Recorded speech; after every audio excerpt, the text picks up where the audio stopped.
Hi, this is Tommi from Dozer Greenleaf, and you're listening to Doomed and Stoned Latino America. Stay heavy.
Hola, bienvenidos a Doom and Stone Latinoamérica. Mi nombre es Román Tamayo y es un placer estar con todos ustedes. Continuamos con esta serie de entrevistas visitando a nuestros héroes alrededor del mundo. El día de hoy tengo la fortuna, el privilegio de entrevistar a Tommi de la banda Dozer Greenleaf, toda una institución.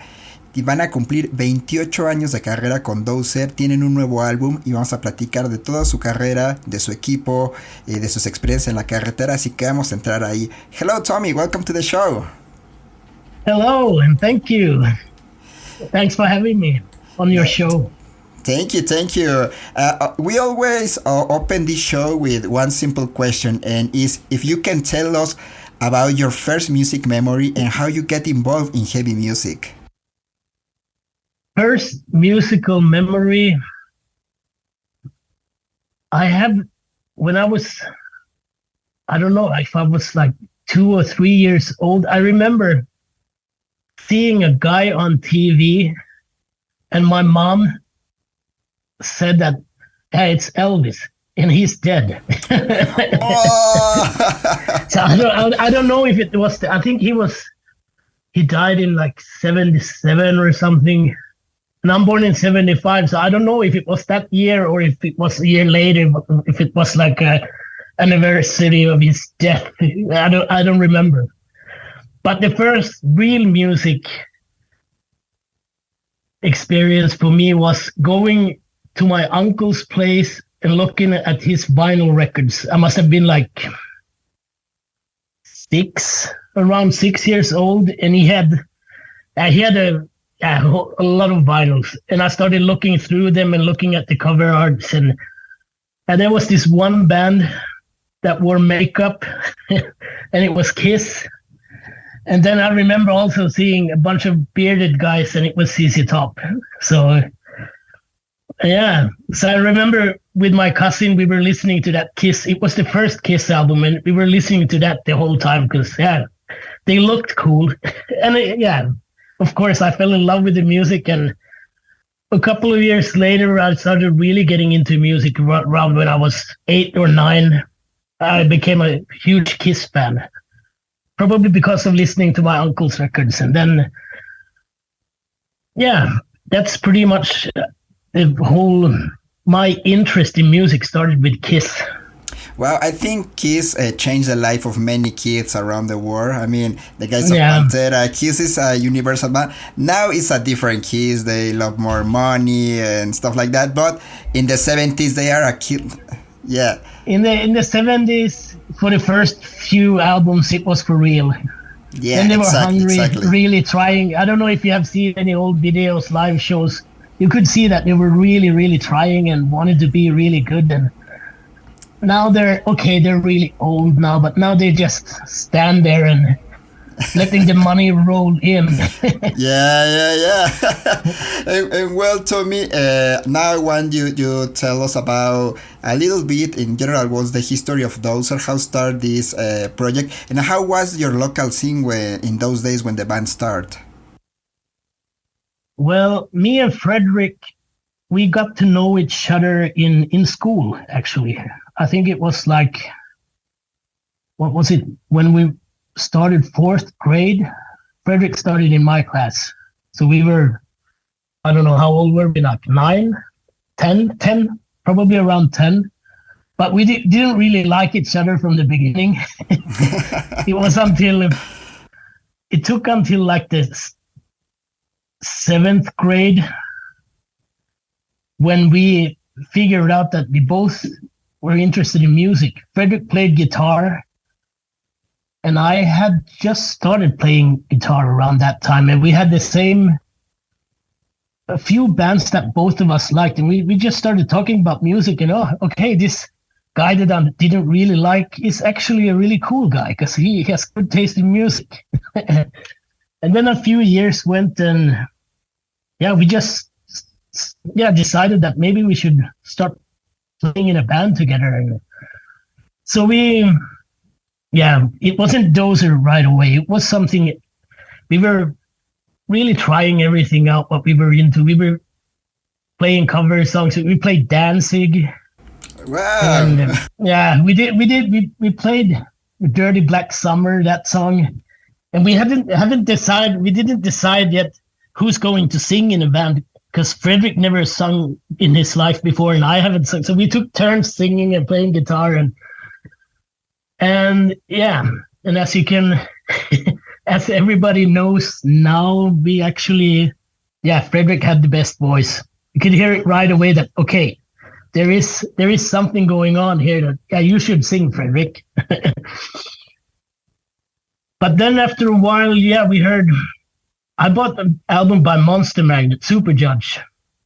We heard that, and then we heard Caius, and it was like, holy shit, this is so heavy. And we figured out that, okay, if you tune down your guitar, everything sounds heavier and cooler.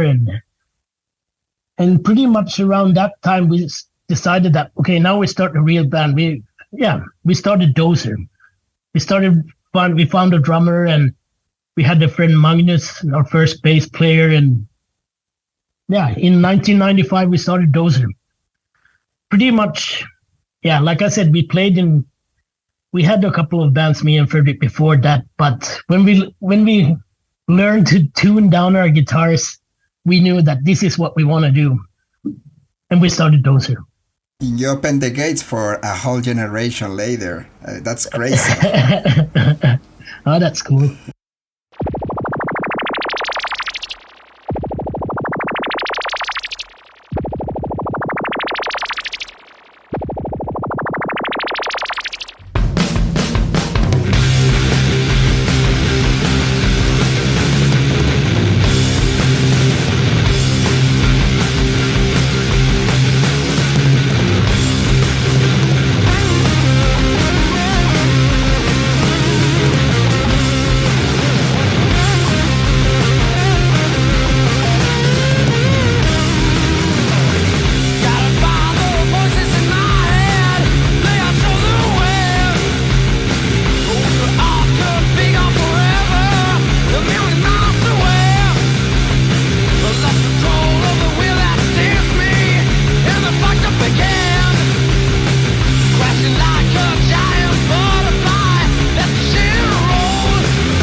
Hi, I'm Peter from Lowrider, and you're listening to Doomed and Stoned Latino America.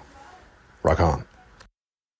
Regresamos aquí a su Doom and Stone Latinoamérica. Estamos platicando con Tommi Holappa de la banda Dozer. Después de 15 años están de regreso con un nuevo disco y estamos platicando de toda la historia. Por supuesto, nuestra pregunta con la que siempre abrimos este show es sus primeras memorias musicales. Y pues bueno, este año están celebrando 28 años de carrera. Y sé que él recuerda cuando tenía como 2 o 3 años. Fue su primer acercamiento a la música. Su mamá dijo algo así como: Elvis está muerto, Elvis ha muerto. Entonces él se acuerda mucho de eso. Pero ya en forma, dice que él tenía como 6 años cuando fue a casa de su tío. Y él tenía una colección de vinilos increíble. Entre ellos tenía Kiss, ZZ Top. Y dice que cuando vio el arte de Kiss del primer disco, pues bueno, se le hizo muy chido. Y eso lo atrapó. Dice: me hizo un Kiss maníaco desde el primer momento. Y pues bueno, también le gustaba mucho ZZ Top. A los 8, a los 9 años era súper fan de Kiss. Y pues bueno, dice, estamos platicando obviamente de los cambios de Kiss, ¿no? Como ahora pues bueno ya están grandes y el dinero los cambió. Pero dice que si ves los shows de los 70s, pues bueno, era increíble ver a Kiss, ¿no? Era una super banda. En cuanto a Dozer y la escena local, ¿cómo nace el proyecto? Pues bueno, nos cuenta que él y Frederick se conocieron en 4º grado cuando tenían como 10 años y de inmediato tuvieron una conexión, ya saben, como ese es mi compadre, con ese quiero rockear al máximo. Entonces tuvieron esta conexión y ya cuando iban como en 7º grado más o menos, intentaron hacer música. Frederick ya empezaba a tocar la guitarra, Tommi quería aprender, andaban haciendo sus pininos. Entonces dice que bueno, decidieron juntarse. Todavía no era Dozer en forma, sino pues bueno, hacían varios covers ahí pesados, entre ellos de bandas como Dancing, que pues bueno, bandísima por cierto. Pero lo que no saben es quién iba a cantar, ¿no? Entonces pues bueno, con el tiempo se dieron cuenta que Frederick tenía down en la voz. Y pues bueno, eso fue algo que los marcó mucho. Cuando escucharon el Super Judge de Monster Magnet y Caius, dijeron: ¿qué carajos es esto? Es pesado, hay 2 guitarristas, está muy cool este tipo de sonidos, hay que hacer algo así, empecemos una banda ahora. Eso fue lo que los movió. Y pues bueno, así empezaron Dozer en 1995 con un baterista y un bajista que eran pues bueno compadres de ellos. Y pues bueno, dijeron esto es lo que queremos hacer. Así que bueno, vamos a continuar escuchando a Tommi. Tenemos de invitado hoy a Gerardo Arias de Vinum Sabati, un gran fan de Dozer. También toca en este proyecto Solanum, que es una nueva banda. Y bueno, proyectos pasados como Ceguera, Bar de Monjas, Cuatro Ciénegas. Muy buenas bandas, échenle un ojo por ahí. Así que vamos a estar teniendo intervenciones del maestro Gerardo Arias el día de hoy. Continuemos escuchando su Doom and Stone Triple. Sáquese algo, cósela. Hola, les habla César Cal de Ciruela. Estás escuchando Doom and Stone Latinoamérica. Yeah, and talking about this, I mean, from your own view, how do you think the stoner genre has progressed through the years? Yeah, I think it has progressed a lot. Because in the early days when we started in Sweden, maybe there was a handful of stoner bands.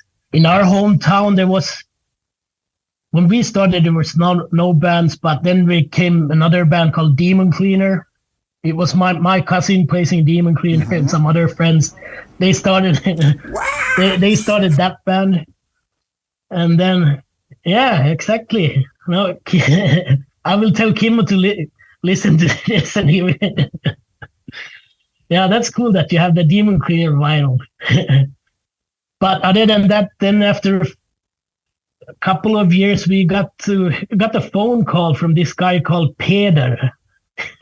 And he said that, okay, I have a band. Or actually, I'm just recording everything by myself at the moment, but it's called Lowrider. Yeah. But so yeah, in the early beginning of 2000s, there were quite a lot of Swedish stoner bands. So I'm curious because the Swedish sound is very unique. I mean, the stoner sound from California is very classic, but you guys create something special, more heavy, more dairy. So what happened? Why you decide to play more heavy than the sound from California, for example? It's almost the same time, but the sound is so different. I don't know. I guess in the beginning, we pretty much just wanted to sound like Caius. But then the more you play, the more you start finding your own sound, and you get other influences, and you grow. And yeah, I guess it's all because other influences, and then you start thinking more that how can we make this different to make it more special. And yeah, Gerardo, do you have any question for Tommi in this point? One thing that I have always wondered is that how did you guys manage to record in those times? I mean, it's not that it has been ages away, but currently, because myself and Roman have a band, and sometimes it's kind of difficult to find like studios where you can go and record your songs. I guess you guys had like a studio. Did you record your own stuff, or how was that process in your early days? In the early days, it was pretty easy for us because the rehearsal room, it was I don't know how many, could have been like 10 rehearsal rooms, and it was all owned by the government. And there was a recording studio there as well. And it was really cheap, so which was good for us. So for us, that was really good help, because when we started in 95, I think early 96, we already had about 5 songs. We just, we booked the time in the studio there and recorded. I don't know how many demos we recorded before we released the first album, maybe like 4 or 5 demo. Yeah. There is a bunch of songs that nobody has ever heard. Do you still have the demos? Yeah, I do. Actually, one is missing. I think the second one is missing, but I have the first one still. But I'm pretty sure. Yeah, I've asked Fredrik and Johan if they can find the second demo, but everybody seems to have lost it. But I'm gonna look around. Maybe my cousin Kimmo has it. Wow. Well, talking about records, my favorite album is Through the Eyes of the Heathen. I want to ask you if you tell us a little bit the history of this album, the behind of this album, the recording process, and some stories about the promotional tour from that time. Yeah, Through the Eyes of Heathen, Carl Daniel Lidén has just a year before we recorded that album, he joined the band on drums. And we got a real energy kick from him, because he's an amazing drummer, and he had a lot of input, and he gave us inspiration and energy to write songs. So the songwriting was really fun with Daniel to write all those songs. And then we went, when we were done writing, we actually booked a studio in Finland, in Helsinki. It's because, we have some friends in Finland, and it was a friend of a friend worked at the studio, so we got a really good price. And so, we recorded it there. And I don't know if you remember a band called Sunride from Finland. Ville, who plays guitar in Sunride, he was the guy who put us in contact with the studio. And he came there. We were there for 2 weeks. I think maybe it was around 2 weeks. We recorded and mixed and mastered and everything there. So Ville was there the whole time, just hanging out, drinking beer and eating Finnish sausage with us. So the recording experience was really fun. We had a really good time there. Especially with Ville there the whole time, just keeping everybody. He's a funny, lovely guy. He kept us smiling the whole time, telling funny jokes and whatever. That's so sweet. So the recording progress was really good. I think we recorded it like we always have done. That was all to. I actually have to think again. If we did, usually we record at least everything live, that we stand there together. But I'm not. This was a long time ago. I'm not 100% sure. But I think, we probably stood there live playing it, but maybe the guitars weren't and bass was not recorded, but then we recorded those afterwards. But usually we record everything live. Like we did on the new album, we recorded everything live. And then we did, especially, when the drums were done, we were done. And then we, fixed the stuff that, if there's a sour note on the guitar somewhere, we just go in and fix it and then do some overdubs and put the vocals. Yeah, the vocals are not recorded live, but Fredrik has always been in the room singing just so we get into the live feeling.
Regresamos a su Doom and Stone Latinoamérica. Seguimos platicando con Tommi de Dozer en Greenleaf, por supuesto. Y pues bueno, le hicimos varias preguntas. La primera tiene que ver con el género del stoner rock, cómo lo ve, cómo ha progresado a través de los años. Él que ha estado desde el inicio, él que es un pionero del stoner rock en Suecia. Así que pues bueno, dice que cuando él empezó no había nada, o sea, ahorita está increíble todo, pero antes no había nada. Dice que había muy pocas bandas. Una de esas bandas era Demon Cleaner, donde tocaba su primo, y bueno, ahí le enseñé el vinil de Demon Cleaner que nos acaba de llegar, cortesía de Cosmic Peddler de Texas. Ahí pueden visitar esa página, tienen discos increíbles, y bueno, los estamos distribuyendo a través de LSDR Records. Pero bueno, regresemos a la traducción. Dice que unos años después, cuando ya estaban en Dozer, que un día les llamó un personaje muy peculiar llamado Pedro de Lowrider, y le dijo como, oye, estoy haciendo una banda y pues bueno, aunque estoy grabando todo solo, pues bueno, aquí hay alguien para poder tocar y hacer cosas juntos, ¿no? Y bueno, eso fue increíble porque la relación con Lowrider, con Peter, continúa hasta nuestros días, y lo vamos a ver ahorita, la gran conexión con el arte de su nuevo disco. Pero bueno, también le cuestionamos cómo es que el sonido sueco se formó. El sonido del stoner rock sueco es muy famoso alrededor del mundo, y pues bueno, en el stoner rock es muy denso, muy pesadote, muy sucio. Y dice, al principio nosotros queríamos sonar como Caius, o sea, esa es la verdad, no hay nada más. Pero recibimos otro tipo de influencias y queríamos hacer algo especial, y creo que ahí es parte de la magia. Por eso el stoner rock sueco consiguió ese tipo de sonido con bandas como Dozer, Greenleaf, Truck Fighters, por supuesto Demon Cleaner, y bueno, Lowrider y otras bandas por ahí. Y pues bueno, ¿cómo graban en esos años? Preguntó Gerardo si era muy difícil poder hacer un demo en los 90, finales de los 90, 2000. Dice que tuvieron mucha suerte porque donde ensayaban eran salas de ensayo del gobierno, gobierno, y también el mismo gobierno tenía un pequeño estudio de grabación ahí. Entonces tú podías ir y grabar por un precio muy muy barato. Tuvieron mucha suerte. Entonces dice que hicieron muchos demos, como 4 o 5 demos, y esos demos casi todos los tiene, pero está perdido uno, creo que es el número 2, y dice que están buscándolo entre Frederick o con su primo que tocaba en Demon Cleaner, a ver si lo pueden encontrar y rastrear. Sería increíble escuchar esas canciones, hay unas inéditas, así que cruce los dedos, ojalá un día salgan. También como la banda que tenía Peter the Lowrider, que también está ahí perdida. Entonces pues bueno, uno de mis discos favoritos es Through the Eyes of the Heathen, y le pregunté acerca de este disco, si nos puede contar todas las historias, cómo lo grabaron, dónde, no sé, historias de la carretera, todo lo que se acordara. Entonces dice que bueno, tenían un baterista en ese tiempo que tenía mucha energía, y esa energía los contagió para crear este increíble álbum. Buquearon un estudio en Finlandia, en Helsinki, gracias al guitarrista de la banda Soul Ride. Y pues bueno, dice que estuvieron ahí como 2 semanas, y en esas 2 semanas hicieron todo: grabar, mezclar, masterizar. Dice que se la pasaron bombas. Este compa, este guitarrista, que no puedo pronunciar su nombre, disculpe usted, no sé, finlandés supongo, pero bueno, él era el alma de la fiesta, siempre estaba riéndose, era un tipazo. Entonces dice que se la pasaban comiendo salchichas finlandesas, tomando cerveza. Fueron muy buenos tiempos, los recuerda con mucho cariño, y dice que él cree, no se acuerda muy bien porque fue hace mucho tiempo, pero que grabaron todos en vivo, y que solamente se arreglaron como las guitarras o bajos, dobleces, bueno, se doblaron algunas solos, supongo, parches por ahí.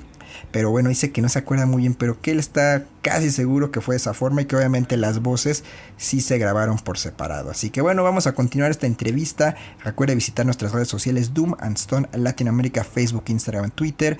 Escucha este programa y otras entrevistas maravillosas a través de Spreaker, Spotify o YouTube. Ya regresamos. Triple. Hey everybody, this is Ben Ward from Orange Goblin here. You're listening to Doomed and Stoned Latino America. Cheers. Yeah, I think that's very special, that way to record everybody in the same room. Yeah. It's part of the magic, and I'm glad you record your albums on this way. And well, you talk about your new album. So after 15 years, finally record a new full album. It's called Drifting in the Endless Void. So the big question is, why now? Why 15 years later? Why not? Yes, exactly. Actually, we have been, because we stopped playing in 2009 because Frederick went back to school, and then we had 5 years that we didn't do anything with Dozer. But then we had, I think we first show might have been Desert Fest in London. We have done 1 or 2 shows every year since 2013 or 14. And pretty much after every time, we've been talking to each other, and it's like, okay, it would be fun to maybe try to write some new music, maybe just 1 or 2 songs, and let's see what happens. But yeah, there's a lot of things going on. Everybody has families and jobs, and I'm still playing in Greenleaf, and we were touring and playing a lot.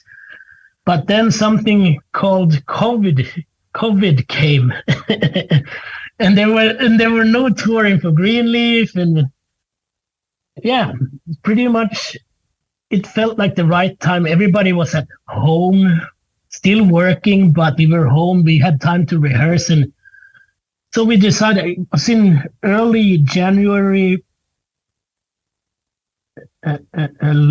Let's see, 2000. It doesn't matter. A couple of years ago. Early January, we met up first time. Ulle, our drummer, was still in the band. And we tried playing a little bit, and it was like, okay, this feels good. We should try it again. We didn't write a song. We just jammed a bit. And then Frederick started. Yeah, Frederick was writing a lot for this album. He has a home studio. He was, I don't know. He's probably sent me 40 song ideas. And we used some, this is not typical Frederick. Usually he has a few really good ideas, but this time he was just, he had, a million ideas. yeah, some of that we used, and then we didn't rehearse so much because Ulle lives like 2 hours away from here, and then we asked Sebastian from Greenleaf, do you want to come in and stand in for Ulle for now because he can't come, and we have to write music, and it feels good. So yeah, after a few months we started to get 1 song, 2 songs, 3 songs, and 4 songs, and then we're like, okay, let's just do a full album. And then Blues Funeral contacted us, do you guys want to release it? And we're like, yeah, why not? Because we have like 4 or 5 songs now, so we could do a full length album with you guys if you want to. And they were like, of course we want to. Yes, wow. So that's pretty much. And then after a while Ulle didn't show up, and we had to talk with him, and we all decided that it's better if Sebastian joins the band, and Ulle didn't have time, and so yeah. Wow, that we are super excited. I listened the new album. It's just amazing, actually. Cool. I know it will be available very soon for the general people. And I love that the sound continues, the old sound. It's the combination of the old sound from Dozer and the last sound of Dozer. So it's a perfect combination. I love. It's like the time stuff for you guys. You know what I mean? Yeah. About the sound, it's just beautiful. The same voice, the same killer riffs, and I'm so happy that you decide to come back with this new album. And also, I love the artwork. So tell us about the artwork. Who is the artist behind this amazing artwork? It's Peter from Lowrider. Yeah, it's a part of the post wax. I don't know. Yeah, you have probably heard about it. The Vinyl Club, the post wax. It's a part of a bigger thing. But yeah, we gave Peter the album title and song titles, and he heard a couple of songs, and okay, I have an idea, and Peter didn't actually paint the artwork. He put everything together, but at the moment I don't remember the guy's name who did everything. I'm really sorry, but it's not. Yeah, Peter just took care of the layout and everything, but you have to find the name somewhere else because I can't remember the guy's name who painted the whole thing. I'm sorry. Yeah, it's okay. No, it's okay. Don't worry. And well, the last question related with this album is, what this album mean for you guys? I mean, you are playing for 28 years now, I think so. Oh shit! So, yeah, almost 30 years. So what this album means for you guys? This new album. It means a lot because it was 15 years ago since the last one, and in the beginning when we started writing songs, especially me, I didn't exactly know what is Dozer now. How do we sound now? But after we started, it took a couple of months, and then we kind of found the thread, and it was just we told ourselves not to think too much, just play, have fun, and we put a lot of work into the songs and tried to make it as good as possible, and it means. Yeah, the album means a lot because we are really, really, really, really satisfied with it. The sound, like you said, is amazing. Carl Daniel did an amazing job recording it and mixing it. And I think now when I listen to it, because it's been a while since we recorded, and before, it was mixed in December or something. And now when I listen, I got the vinyl last week. I put it on, listened to the whole album. I felt proud, and I actually like every song. Usually there is, when you have recorded an album and you're like, this could have been a little bit better. This song could have been a little bit better. It can be like a small mix. Okay, the people can't hear it, but in my head, it can be just a tiny thing that, okay, the guitar could have sounded better there. I don't like this song. But on this one, I'm almost 100% satisfied. Yeah, good to hear that. Yeah. And save my words. Probably this will be the album of the year. Trust me. Yeah, I think. yeah. So far for me, it is as well. Because I enjoy listening to it. So I like it, and I hope everybody else will like it. Of course, there will be people saying that, okay, this doesn't sound at all like In the Tale of a Comet or Madre de Dios, and like, okay, but we could never do the first 3 albums again, because that was a long time ago. Now we're different people, new influences, and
What's up, all you stoners and doom heads? This is Nick from the band Elder, and you're listening to Doomed and Stoned Latino America.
Hey, hello, I'm Gabriel from Black Rainbows and Heavy Psych Sounds Records, and you're listening to Doomed and Stoned Latino America. Bye bye. Regresamos para decir adiós en este Doom and Stone Latinoamérica especial con Tommi, Holappa de la banda Dozer y Greenleaf. Vamos a traducir esta última parte y el último bloque, por supuesto. Dice Tommi, bueno, Gerardo le pregunta sobre qué planes tienen con este nuevo disco. Dice que van a salir de tour, pero no tan largo, desde que máximo 2 semanas. Tienen unos shows buqueados en Europa y no nos dijo dónde, pero ya les podemos decir en este momento. Van a tocar en Australia, un tour en Australia, increíble. Dozer en Australia. Y pues bueno, dice que tienen alrededor de 15, 20 shows este año y su idea es para el próximo poder ir a Estados Unidos y quizás Latinoamérica. Sería un sueño hecho realidad tenerlos por acá. No, nos volvemos locos changos, yo creo, muchos fanáticos de Dozer Greenleaf. Y pues bueno, también le cuestionamos sobre el equipo que usa para tocar y dice que su guitarra principal es una Firebird y pues bueno, Gerardo le hace ver que es su signature, que una Firebird es sinónimo de Tommi, de Dozer. Dice: Tommi es parte de mi cuerpo y efectivamente así lo creemos. Dice que una vez tuvo una Flying Bee y que se sentía bien raro. Dijo: no, yo me voy a regresar a mi Firebird. Entonces también pues bueno, estas Firebird han sido célebres, han aparecido en portadas como esta del Ages of Ahriman, que pues bueno es la foto de la guitarra, es la de Tommi en realidad, este primer disco de Greenleaf. Y Gerardo le dice que este es uno de sus discos favoritos porque tiene gente de Dozer, de Truck Fighters, de Lowrider. Es un gran disco. Si no lo han escuchado, vayan a Bandcamp, ahí lo pueden encontrar. Agents of Ahriman, así se llama este disco. En cuanto a su coco, bueno, regresando al gear, dice que él usa un Soldano. Y pues bueno, en todas las grabaciones siempre ha tenido un amplificador Soldano. Y pedales, pues dice: híjole, tengo un montón de pedales, cambian constantemente. Dice: tengo un show próximo con Greenleaf y no sé ni qué voy a usar. Pero de manera general dice que tiene un overdrive, 2 fuzz, obviamente, un wah, un delay y un reverb. Dice: tiene 3 como estadios de la pesadez, así lo llama él. Entonces está como el pesado, tranquilo, limpio, pesado pues ya cochinón, y ya así el caos y la destrucción. Son los 3 niveles de fuzz, de pesadez de Tommi. Así que pues bueno, esa es parte del gear que tiene Tommi Holappa en Greenleaf y en Dozer. Y bueno, Gerardo le cuestionó sobre este disco, que es uno de sus favoritos, el Agents of Ahriman. Y pues bueno, dice que Greenleaf en realidad nació como un proyecto que quería evocar a sonidos de los 70s. Quieren hacer como una super banda, en pocas palabras. Querían hacer algo basado en las Desert Sessions, en este supergrupo que hicieron los Soundgarden con Monster Magnet y bueno, otros integrantes por ahí. Entonces dice que quieren invitar a vocalistas amigos, guitarristas, sobre todo que tuviera siempre 2 guitarras. Y uno de esos vocalistas pues claro fue Oscar de los Truck Fighters, que apenas iban empezando. Usted imagínese, sí, el primer demo de los Truck Fighters. Pues bueno, aquí puede escuchar al Oscar en ese gran disco.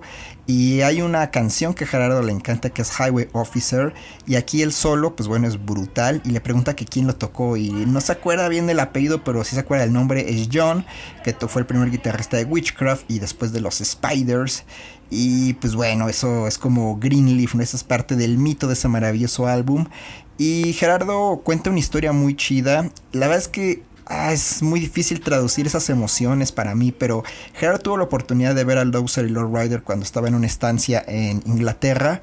Y pues bueno, Gerardo cuenta mucho pues lo que estaba pasando en ese tiempo, ¿no? A nivel personal fue algo que le impactó mucho. El poder ver al Dozer Lowrider tuvo un significado personal muy grande. Y pues bueno, dice que él tenía miedo de acercarse a Tommi y a todos los de Dozer porque pensó pues que eran rockstar. Ya saben, en Latinoamérica tenemos estas ideas de que nuestros héroes, nuestras bandas pues son rockstars. Entonces se dio cuenta que Tommi y todos eran súper buena onda. Y bueno, cuenta Gerardo que pues, está en el backstage y Niklas de Lowrider le quitó la cámara y dijo: no, tú disfruta, yo te voy a tomar todas las fotos. Y que pues bueno, hay unas fotos muy graciosas de Niklas, unas selfies. Entonces pues bueno, esa fue la experiencia de Gerardo. Obviamente no se las puedo traducir con el mismo sentimiento, pero eso es de manera general. Obviamente a esto Tommi le contesta: no hay actitud rockstar en ninguna de nuestras bandas. Sin duda nos divertimos mucho y queremos conocer a todos nuestros fanáticos. Toda la gente que escucha tu música es diferente y es increíble poderlos conocer, platicar y convivir siempre. Y pues bueno, la pregunta de cada semana para nuestros invitados es: ¿qué consejo le dan a los niños, a la gente joven? Dice: primero no esperen dinero, porque aquí no lo van a encontrar. Pero ya se ríe después, dice: no, la verdad es que hagan las cosas porque las quieren hacer, por pasión, porque tienes ese entusiasmo, trabaja muy duro. Si tienes buenas canciones, estas canciones van a ser reconocidas y solo es cuestión de tiempo. Busca muchos shows y hazlo por diversión, nunca por dinero. Consejos importantes de Tommi Holappa Holappa de Dozer para ustedes. Y pues bueno, como una carta de agradecimiento a manera personal, pues le hacemos saber que su música nos ha inspirado, nos ha ayudado en momentos muy duros a todos los fanáticos, sobre todo pues, a los que vivimos en México, que es una situación bien difícil de violencia. Entonces le agradecimos con unas palabras a Tommi. Y pues bueno, él dice que ojalá podamos ir a Latinoamérica, queremos ir. Y mientras eso pasa, escuchen el nuevo disco de Dozer, eso es lo que dice Tommi. Y finalmente Gerardo le cuestiona qué canciones son las que más amas y odias tocar con Dozer y Greenleaf. Y dice, la canción que más odio tocar, pero que me piden, pero increíblemente es también de las más increíbles al ver la reacción de la gente, es Rising. La canción que más amo es Big Sky Theory de que pues bueno, Dozer. Y dice, en cuanto a Greenleaf, quizás Let It Out y Electric Rider son las dos canciones que más amo tocar. Dice, obviamente no es que las odiemos y no las queramos tocar, pero sabes, como que llega un punto donde tocar y tocar la misma canción a veces pierde cierta magia y quieres tocar otras o ves tu música de manera diferente. Pero bueno, vamos a escuchar esta última parte de palabras de Gerardo y por supuesto de Tommi. Nos vemos en el próximo episodio aquí en su Doom and Stone. Cuídese mucho, felices humos, abrazo, ya se la sabe, gócela. Hola, soy Juan Pablo Díaz y estás escuchando Doom and Stone Latinoamérica.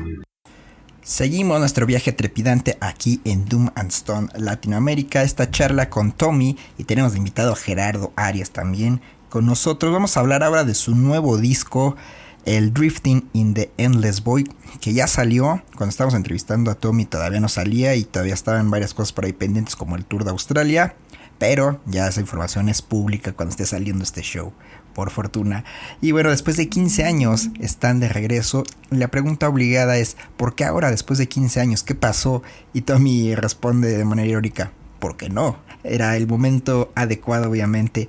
En 2009 pararon de tocar porque Frederick regresó a la escuela. Estuvo ahí por 5 años. Entonces pues tenían mucho que no tocaban. Y fue por ahí el 2013 cuando empezaron a tomar shows. Regresaron para Desert Fest Londres y tocaban normalmente 1 a 2 shows cada año, lo cual pues bueno, son shows muy muy selectos. Entonces pues siempre hablaban de hacer como nuevas canciones, 1 o 2 canciones, pero debido a su familia, trabajo y bueno, en el caso de Tommi también Greenleaf, pues no tenían el tiempo para poder hacerlo. Entonces pues dice, apareció algo llamado COVID y cambió el mundo, no más tours con Greenleaf, no discos. Entonces se fueron todos a casa cuando pudieron empezar a ensayar, empezaron a llamear y irónicamente esto les ayudó. Entonces pues bueno, Ula también estuvo en estos jams y de repente pues Sebastián de Greenleaf llegó a los jams porque bueno, Ula vive a 2 horas y así fue como empezaron a hacer prácticamente las canciones. El álbum Frederick se dedicó mucho a trabajar en este disco, tiene un pequeño estudio en casa. Entonces dice, pues esto no es tan típico de Frederick, pero se metió tanto en la producción, en la creación de las canciones, eso fue increíble. Y dice que pues bueno, tristemente pues bueno, Ula tuvo que dejar Dozer porque pues no podía estar siempre. Entonces Sebastián ahora es como miembro completo, de tiempo completo de Dozer también y de Greenleaf. Y pues bueno, también dice que cuando estaban haciendo estas canciones de repente llevaban 2, 3, 4 y de repente les llamó Blues Funeral Recordings y les dijo, muchachos, ¿no quieren hacer un disco completo? Y dijo, tenemos varias canciones, sí, hagámoslo, ¿por qué no? Claro que queremos hacerlo. Entonces pues bueno, desde mi perspectiva este nuevo disco combina el viejo sonido de Dozer, increíble, ya saben, pesadote, sucio, con lo último que alcanzaron a hacer, que bueno, fue hace 15 años. Entonces es un disco simplemente increíble, hermoso, combina como toda la trayectoria de Dozer en algo sólido, no hay canciones flojas, lo cual a mí me encanta. Entonces pues bueno, le preguntamos también a Tommi sobre el arte. Dice que fue Peter quien estuvo a cargo de como director. Y bueno, se acuerda bien exactamente del artista, pero usted lo puede googlear. Vaya a Bandcamp, a Blues Funeral, y ahí va a poder encontrar el link del Bandcamp de Dozer. Y bueno, puede comprar el disco de paso. Gran disco. Disco del año podría ser junto con el de Acid King, creo yo. Pero bueno, también le pregunté a Tommi qué significa este disco para ti después de tanto tiempo. Dice, significa mucho, son 15 años después de nuestro último disco. Y pues bueno, en ese tiempo cuando estábamos grabando me preguntaba, ¿qué es Dozer? ¿Hacia dónde va la banda? ¿Qué es la banda ahora? No sabíamos hacia dónde ir, estábamos un poco temerosos, pero el tocar nuevamente pues bueno, trajo la magia de regreso, es como si no nos hubiéramos ido. Entonces, eso significa mucho. Entonces, se la pasó muy bien grabando este disco. Se siente muy, muy satisfecho. Y dice, para mí, este es el disco del año. La verdad, a diferencia de otros discos, siempre dices como debí de haber hecho, debí de haber grabado de esta forma, eso no me gustó, eso quedó mal, pero dice, en este caso me siento muy orgulloso de este disco, no hay una canción mala, no hay algo que diga la mezcla está mal, no sé, ahí debí de haber hecho esto, aquello, dice, es un disco para mí bueno, perfecto, y pues bueno, todas las canciones las podía escuchar muchas veces, me siento muy satisfecho. Vamos a escuchar la pregunta que le hizo Gerardo a Tommi sobre este nuevo álbum de Dozer, y pues bueno, continuamos aquí en su Doom and Stone Trek. Hola, soy Kurt de los Tano Experience de Chile.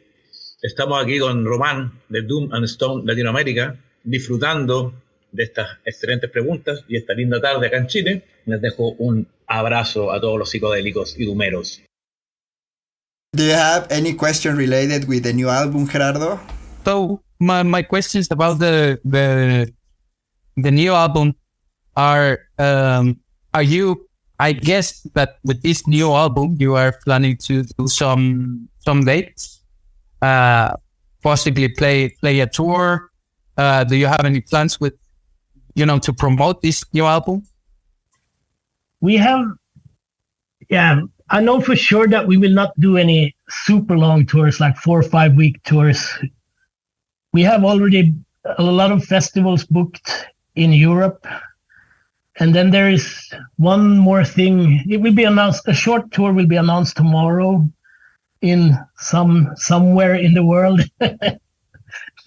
Nice. Is that it will be announced tomorrow, so I can't say. Yeah, it's on the other side of the world. From Sweden. Nice. It's down under.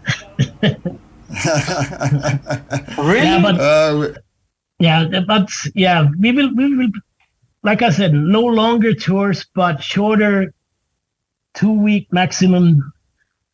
Yeah. And this year we have already booked all the shows that we will do this year. I think it might be in total like, I'm guessing like 20 shows or 15, 20 shows with Dozer. And next year we will do something probably, okay, we will see how this year goes, but we will continue next year playing live as well. Yes. And visiting countries that we haven't been to in a long time, hopefully. And maybe some new countries. We will see what happens. Man, if you guys come to the United States for some reason, I will book a show for you in Mexico. I don't know how, but I will book a show. I think we actually have talked about it, and our plan is to go to the US next year. We were offered to do a tour this year, but it didn't. For Frederick, it didn't work with. Yeah, he can't take too much time off from his job. So we decided that next year. So let's keep our fingers crossed. Yeah, definitely. And well, Tommi, now I have another question, different question. Can you tell us in general words a little bit about your gear, the gear that you used to play your pedals, guitar, cabs, and amps, and how do you get those massive riffs?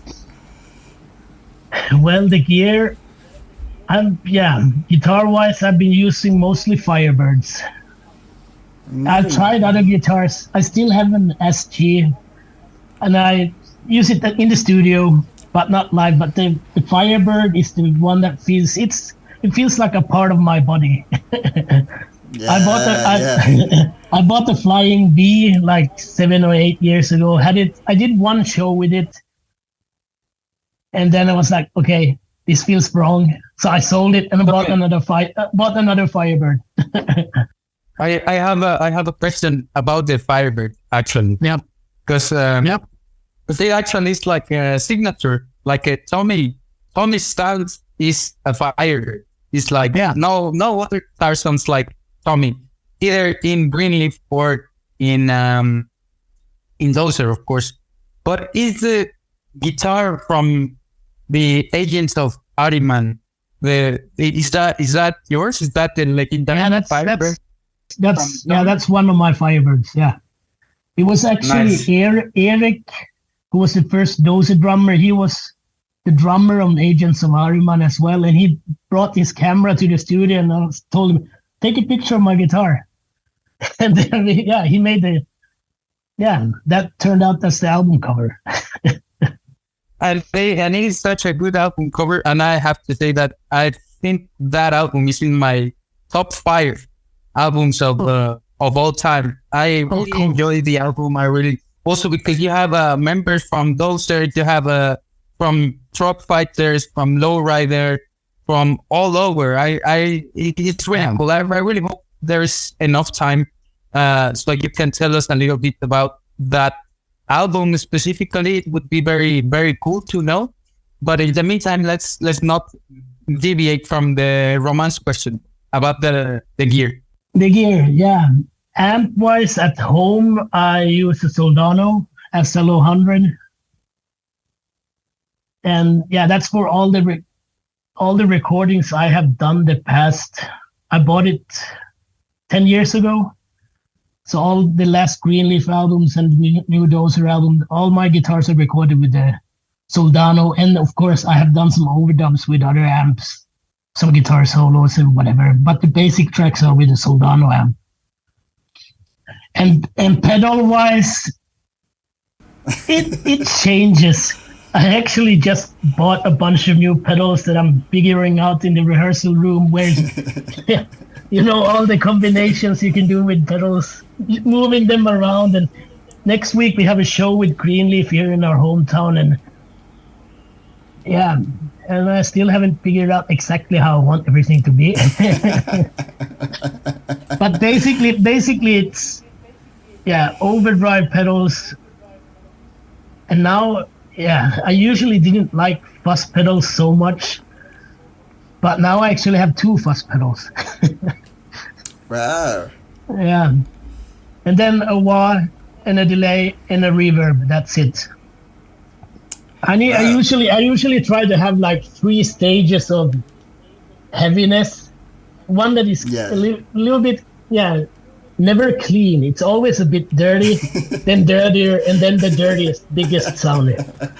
Then you usually have 2 overdrives and maybe the fuzz pedal on at the same time. Then you get there. Wow. Heavy. Yeah. Oh, yeah. Maybe let's talk about the question of Gerardo. We left just 7 minutes, and after that I have the last question for you, Tommi. Yeah. So, Agents of Ahriman. Yeah, it was the same idea as Greenleaf from the beginning was me and Carl Daniel's idea to just start a band, play more. We both loved early 70s rock, and we wanted to be a 70s rock band. And of course, we were influenced a little bit by the Desert Sessions, having a lot of people, a lot of guests. And then also Wellwater Conspiracy. If you have heard that band, it was people from Soundgarden and Monster Magnet. Mm-hmm. So that's what we wanted to do. It started with having, a lot of different singers. And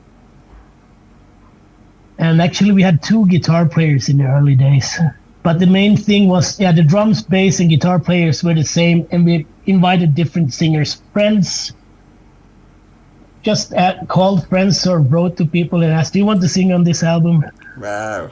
And then after a while, Frederick got tired of it. So then I emailed Oscar, do you want to sing? Because I heard the early Truck Fighters demos and stuff like that. Mm-hmm. And I liked his voice, and I emailed him and asked, do you want to sing on the Greenleaf album? And he's like, yeah, of course I want to sing on the Greenleaf album.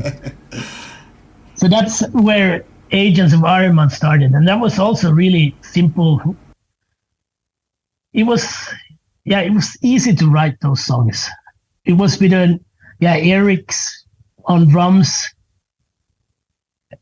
and who did the solo in Highway Officer? It's one of my top solos ever. I really enjoy that solo. Yeah, there is actually. It's me, and then it's, what's his name? John, who used to be in Witchcraft. What's his name? John something. He plays in the Spiders now. John, is it John Hoyles or something like that? He was the first guitar player in Witchcraft. Anyways, we share playing guitar solos. We playing against each other on Highway Officer.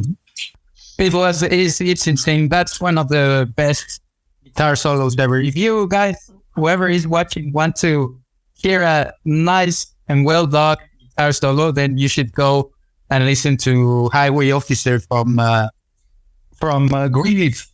And now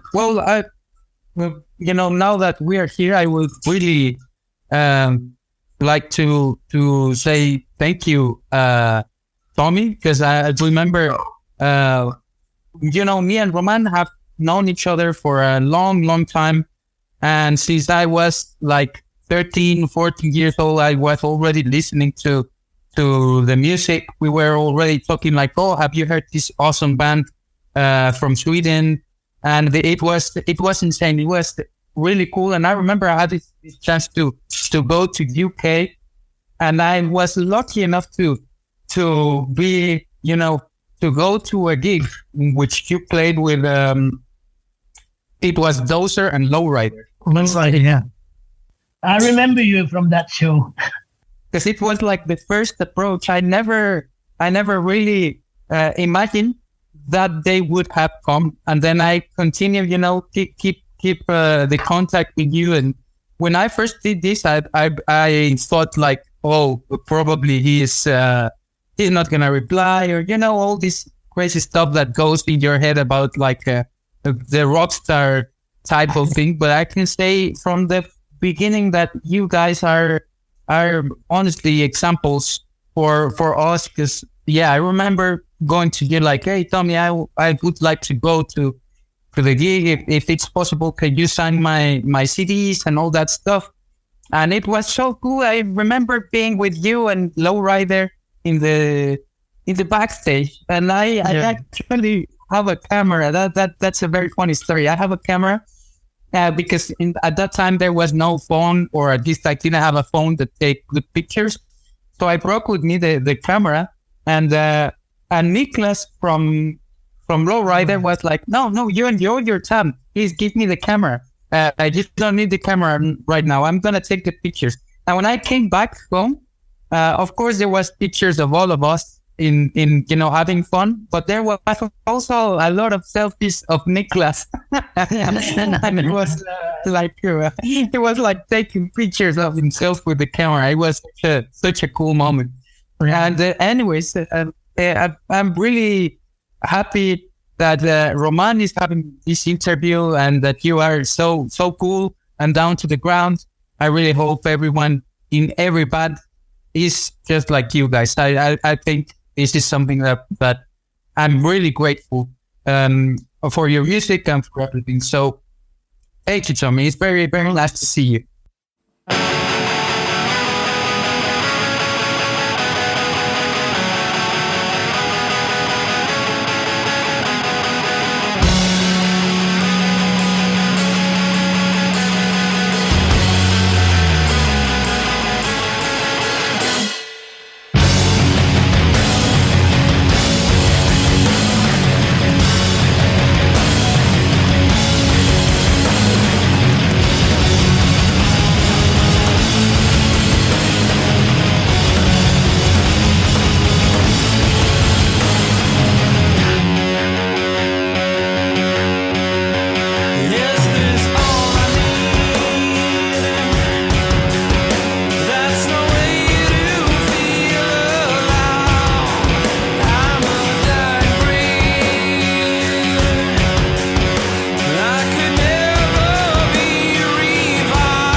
Latinoamérica, soy Sergio Chosurian y estás escuchando Doomed and Stoned Latinoamérica. Thank you. Because there's no rock star attitude in any of our bands. Because we're just here playing the music we want to play, and when people from Mexico or from anywhere in the world enjoy it, of course we want to talk to you. Then it's fun, always fun to talk to the people who like the music. Yeah, and talking about this, I'm going to read this question. It's a long question, maybe. So I think we live a good era for this kind of music, stoner, doom, whatever you want to call it. A lot of young people is discovering bands like you and creating new kind of sounds. What advice can you share to all the kids who are starting a band? What did you say? What can I share? What did you say? What advice? An advice for the kids who yeah. For kids, for younger people who want to start a band playing this kind of music, never expect to get rich. No, just do it for fun, have fun, and work hard. I say, don't wait for people to come to you and give you shows. Just make sure that you have a bunch of good songs and work hard on the songs, and then start looking for shows, play live as much as possible. And the rest will just, it will, if you're good, it starts growing. It grows every time you go play shows. It gets bigger and bigger, and but remember to do it for fun and not for money. Then you're in the wrong kind of playing the wrong kind of music. Yeah. Do it for the love of music. Do exactly what you want to do, and not what someone else wants you to do. A record label wants you to change your sound. Don't do it. Do it exactly the way you want to do it. That's my advice. Thank you. That's a really good advice. And well, we almost finished this interview. I really want to thank you for your time. We really appreciate. As Gerardo says, we are a big fans, and I'm so happy that finally we meet each other and we have this relationship. For us, your music help us a lot. It's a big inspiration and change of work. I mean, living in Mexico, trust me, is so different than living in Sweden. I mean, levels of violence, robberies, heavy stuff, So thanks to your music, we can survive to that kind of context. So thank you for that. And well, do you have some final words for your fans in Latin America specifically, but in the world in general, but specifically in Latin America? Hopefully we can come there and play. That would be really cool. I know that there's a lot of stoner rock bands coming to South America and Latin America, and hopefully we can work something out so we can get Dozer's asses over there. And yes. In the meanwhile, while you wait, you can listen to the new album.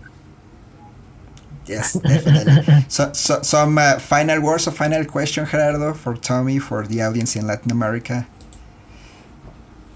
Oh, I have like a million questions left, but of course there's not enough time. Probably my last question to you, Tommi, would be, which song of Dozer and of Greenleaf is the one that you enjoy playing the most? Is that even a valid question? But anyways, I wanted to ask. With Dozer, I think it might be Big Sky Theory. That song is a lot of fun playing live because it has ups and downs. It goes from heavy to softer, and then I know that some of the new songs will be fun as well. We already played last summer. We played one new song at the festival, and it felt good. So but for now at the moment it's Big Sky Theory with Dozer. With Greenleaf, I don't know, there's a bunch of fun songs. Most of them are fun to play, but That's a hard question. Let's see. Let It Out can be fun to play, and then let's see. Electric Rider. We haven't played that for a couple of years now. That's the instrumental song. Then we can. Arvid goes off stage, and the rest of us go crazy. Then that's most of the time really fun. Nice. Thank you. Thank you, Tommi. Thank you. I can relate. I can relate with you because I find myself that for our band, mostly the songs that I enjoy playing the most are usually the ones that we have just wrote and that we have something, and that sometimes we decide to play them live, and it's like, oh yeah, that's the song that I like the most. And then as you play it, then eventually you enjoy another song, and it goes on like that. It changes. Every tour we do, it's a different song. And then, and sometimes there are songs that, do we have to play that song again? With Dozer, there's exactly. one song, but we know everybody wants to hear it. There is Rising. That song is one of those that is like, but when you're on stage playing it, you can see how much people enjoy it. Then it's fun. But if we haven't played for a while and then we play it in the rehearsal room, it's like, this song is so boring. Yeah, exactly. Exactly. It is just the same. Like when you're playing it, as you said, you see the people enjoying it, and then you also enjoy it yourself. But you go to the rehearsal room, it is a mess. Yeah, and it's just boring. And then you just want to play a new song instead. Yeah, but in the end, it's live. It's like I said, it's a total different experience. When you get the feedback from the audience, you live from that, and you get adrenaline. Doesn't matter if the song is boring in the rehearsal room. When it works live, there is no better feeling than that. Yeah, definitely. Well, guys, it's time to go to sleep for Tommi, and it is lunchtime for us. Soon it's time to go to sleep. I have to get up at 5 a.m, and it's, what is it now? 9 o'clock soon. In about 1 hour or so, I go to sleep. Well, thank you so much, Tommi. Thank you so much, Gerardo, for taking this interview. I really appreciate your time, and hopefully we can meet soon, Tommi. Maybe in Festival in Denmark or in Desert Fest Berlin. Hopefully. I will be keeping my fingers crossed that we will see you in Denmark or Berlin. Yes, definitely. Gracias, Gerardo. Gracias, Roman. Gracias, Tommi. Thank you. It was really good to see you both. Take care and enjoy. We'll hopefully see each other soon.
truth has been